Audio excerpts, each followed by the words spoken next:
Bonjour à tous, c'est Claire, bienvenue dans cette vidéo où je vais vous donner les énergies pour la semaine prochaine.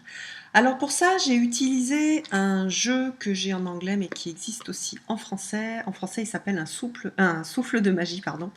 Voilà, super jolie boîte. Et c'est vraiment un jeu, je trouve, qui est très très adapté pour les énergies de la semaine, parce que vous allez voir, on a l'énergie, puis un petit conseil. Donc, si vous voulez vous faire vous-même vos énergies de la semaine, pour avoir quelque chose de beaucoup plus personnalisé, c'est un jeu que je conseille. Alors, pour lundi, mardi, la première carte que j'ai tirée, c'est Sacred Space. Donc ça parle de se créer un espace sacré. Donc on va avoir 2 jours où on va avoir cette énergie, on va dire mystique, qui va favoriser le contact justement avec les énergies supérieures. Alors, sur la carte, je vous le traduis.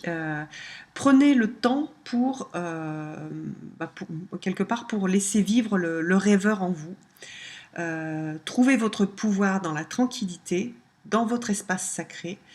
Vous trouverez la paix que vous recherchez. Donc, on est vraiment sur des moments qui sont, je vous remontre, favorables à la méditation, au retour à soi.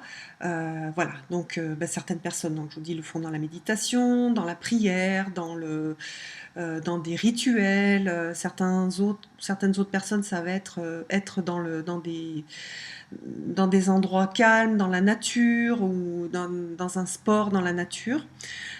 Donc voilà, allez rechercher à l'intérieur de vous cet espace sacré qui va vous donner la paix, la tranquillité. Allez vous reconnecter avec votre âme. Voilà, donc ça c'est pour lundi, mardi, donc des énergies qui sont très belles, hein, puis qui arrivent juste après la pleine lune, donc elles sont assez justes. Mercredi, jeudi, vendredi, alors là, ça va beaucoup plus s'agiter. On a la carte de la flexibilité. Et donc là, vous voyez une sirène avec un petit Nemo. J'aime bien, c'est super joli.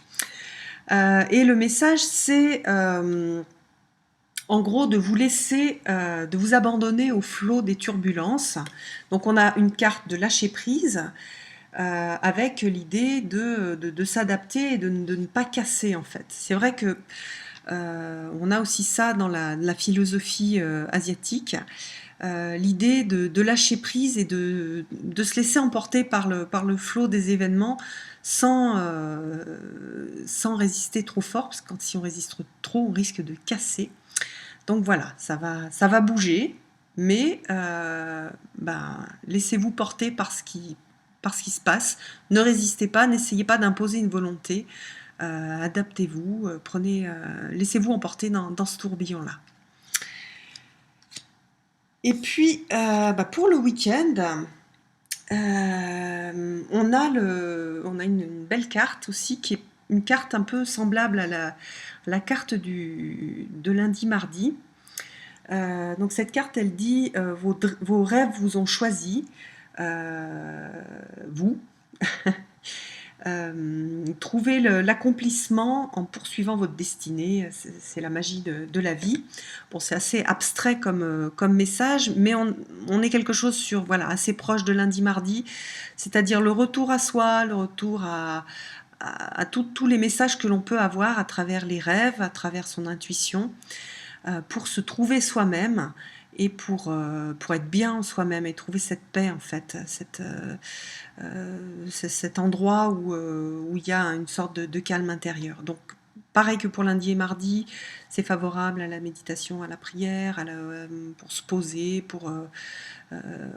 c'est des moments où, si vous êtes vous avez un mental très fort, c'est des moments où vous pouvez vous exercer à un peu lâcher ce mental et euh, en faisant des exercices plus liés au corps, à la respiration, voilà, lui couper un peu couper un peu l'alimentation pour qu'il se calme et pour être plus dans quelque chose de l'intuition et du corps et du ressenti et du bien-être et donc du contact avec l'intérieur, avec les rêves entre autres. Voilà, bah écoutez, j'espère que vous allez passer une très belle semaine et puis je vous donne rendez-vous pour une prochaine vidéo. Bye bye!